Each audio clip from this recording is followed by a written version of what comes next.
জামাই ব্যবসায় হ্যান করা ত্যান করা। আচ্ছা আমি আপনাদেরকে একটা জিনিস ক্লিয়ার করি, যে আমরা কিন্তু কাপল ব্লগার না, ঠিক আছে? ম্যাক্সিমাম টাইমে আমার থোবরাটাই দেখবেন। এখন আমি যখন আগে ব্লগ করতাম, আমার আশেপাশে যারা থাকতো আমি তাদেরকেও কিন্তু নিতাম, যে আমার বোন কিন্তু কোনো ব্লগার না। আমার বোন হচ্ছে আশেপাশে থাকতো, আমার বোনকে নিতাম। আমার মা আশেপাশে থাকলে আমার মাকে নিতাম, আমার বাপ আশেপাশে থাকলে আমার বাপকে নিতাম। এখন আমার জামাই আশেপাশে থাকে, এখন আমার জামাইকে নিলে আপনারা কেন কাপল ব্লগার বলেন আমি বুঝি না। তাহলে তো সবগুলো আমার ব্লগার হওয়ার দরকার ছিল, বোন ব্লগার, তারপর বাপ ব্লগার, মা ব্লগার, সবাই হওয়া উচিত ছিল।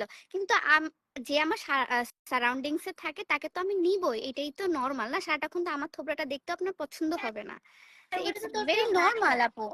এমন না যে আমার জামাইকে দেখে আমার ভিউজ নিতে হবে, বা আমি জামাই বউ মিলে একসাথে আমি আমার পেজ শুরু করছি।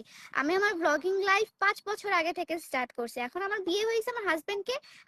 আপনারা দেখবেন, ইটস নট লাইক যে আমরা কাপল ব্লগ স্টার্ট করছি বা আলাদা পেজ খুলে ফেলছি, এই কাপল ব্লগ ওই কাপল ব্লগ।